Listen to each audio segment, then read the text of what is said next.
नमस्कार दोस्तों। कहते हैं महाराष्ट्र में देवेंद्र फडणवीस की अगुवाई वाली सरकार पर एक और संकट के बादल आ गए हैं। बीजेपी को महाराष्ट्र में भले ही पूर्ण बहुमत है, लेकिन उनकी हालत अल्पमत वाली सरकार वाली है। अभी कुछ दिन पहले आपने सुना उद्धव ठाकरे और राज ठाकरे एक दूसरे के करीब आ रहे हैं। महाराष्ट्र में एकनाथ शिंदे गुट की शिवसेना के नेता गजानन कीर्तिकर ने एक बड़ा बयान दिया।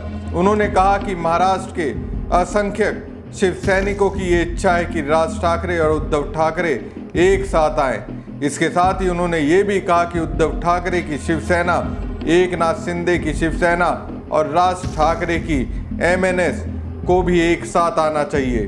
अखंड शिवसेना का पूर्ण गठन होना चाहिए।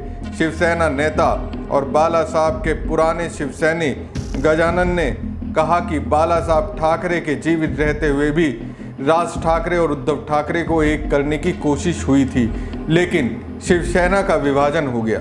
शिवसेना और मनसे के अलग अलग होने से शिवसेना को नुकसान हुआ। अब समय है कि ये दोनों एक साथ आएं। ठाकरे नाम एक ब्रांड है और वो ब्रांड बना रहना चाहिए। ऐसी इच्छा पुराने शिव सैनिकों की है। दोस्तों, शिवसेना एकजुट हो गया तो सबसे ज्यादा नुकसान किसे होगा? जाहिर सी बात है, बीजेपी को होगा और देवेंद्र फडणवीस की कुर्सी हिलेगी। शिंदे गुट के नेता गजानन कीर्तिकर ने कहा, क्या ये दोनों उद्धव ठाकरे राज ठाकरे साथ आएंगे? ये नहीं मालूम, लेकिन सुना है कि दोनों ने कुछ शर्तें रखी हैं। उद्धव ठाकरे ने कहा कि राज ठाकरे को महायुति यानी बीजेपी गठबंधन छोड़ना चाहिए, तो वहीं राज ने कहा कि उद्धव को कांग्रेस का साथ छोड़ना चाहिए।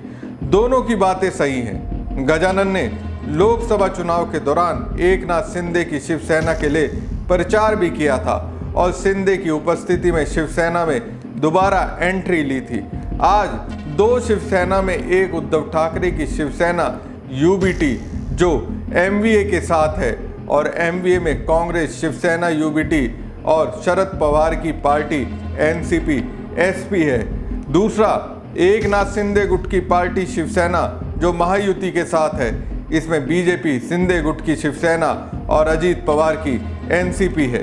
कीर्तिकर का दावा है कि एकनाथ शिंदे शिवसेना प्रमुख बाला साहब ठाकरे की विचारधारा को लेकर ही पार्टी से बाहर निकले थे, जैसे हिंदुत्व, आक्रामक शैली, राष्ट्रीयता और मराठी लोगों का विकास। लेकिन बीजेपी के साथ होने की वजह से आगे बढ़ने में उन्हें कई अड़चनें आती हैं। दोनों उद्धव राज की शर्तें सही हैं, क्योंकि ये बाधाएं हैं जो अखंड शिवसेना बनने से रोक रही हैं। जब तक ये दूर नहीं होती, तब तक मजबूत शिवसेना नहीं बन पाएगी। एनडीए में पहले उद्धव ठाकरे की शिवसेना थी, फिर उन्होंने साथ छोड़ा और फिर एकनाथ शिंदे ने उसमें प्रवेश किया। दोनों बाला साहब की विचारधारा को आगे ले जाने की बात करते हैं, लेकिन मतदाता और कार्यकर्ता बाला साहब की शिवसेना को जानते हैं, ना कि बीजेपी या कांग्रेस प्रेरित शिवसेना को। इसलिए अगर असली शिवसेना को फिर से स्थापित करना है तो इन तीनों को राज, उद्धव, शिंदे अपने अपने गठबंधन छोड़ने होंगे। गजानन कीर्तिकर ने यह भी कहा कि बाला साहब खुद चाहते थे कि राज और उद्धव एक हो। उन्हें इस विभाजन के खतरे की पहले से जानकारी थी। आज अगर राज और उद्धव एक होने का रुख ले रहे हैं तो वह अच्छा संकेत है, लेकिन हम फिर से बाला साहब की प्रचंड प्रभावशाली शिवसेना देखना चाहते हैं, तो उसमें एकनाथ शिंदे को भी शामिल होना चाहिए। अगर राज, उद्धव और शिंदे तीनों एक साथ आते हैं, तभी एक मजबूत शिवसेना दिखाई देगी। ये जरूरत महाराष्ट्र और शिवसैनिकों की है। दोस्तों, ये जो बात उठ रही है, ये यूं ही नहीं सामने आ रही। बात तो अंदर खाने कुछ उठ ही रही होगी। अब दोस्तों, इसी बीच बीजेपी को एक और झटका लगने वाला है। खबर तो यही है कि पवार फैमिली की राष्ट्रवादी कांग्रेस पार्टी का विलय हो सकता है। 10 जून को दोनों ही एनसीपी स्थापना दिवस पुणे में मनाने जा रहे हैं। दोनों ही दलों ने अपनी राजनीतिक ताकत का प्रदर्शन करने की जोरदार तैयारी कर ली है। माना जा रहा है कि इस दिन दोनों पार्टियों के प्रमुख नेता आगे की दिशा और दशा तय करेंगे। सवाल है कि चाचा शरद पवार की एनसीपी का भतीजे अजीत पवार की पार्टी में विलय होगा या फिर शरद इंडिया गठबंधन में बने रहेंगे हिस्सा। एनसीपी बंटने के बाद अजीत की पार्टी महायुति में शामिल हो गई। लोकसभा चुनाव में शरद की पार्टी ने अजीत को पछाड़ दिया, लेकिन विधानसभा चुनाव में अजीत ने चाचा को चारों खाने चित कर दिया। विधानसभा चुनाव ने शरद की पार्टी को बड़ा नुकसान पहुंचाया। तभी से शरद पर उनके विधायक और पदाधिकारी उन पर लगातार दबाव बना रहे हैं कि पार्टी का अजीत गुट में विलय कर दिया जाए। लेकिन अजीत विरोधियों की मांग है कि क्यों ना इंडिया गठबंधन छोड़कर शरद एनडीए के साथ हो जाएं। चाचा के विधायकों का कहना है कि उन्हें अपने मतदान क्षेत्र का विकास करना है और ये काम तभी हो सकता है जब वो सरकार में रहेंगे। इन सब सवालों के बीच 10 जून को पार्टी का 26वां स्थापना दिवस है।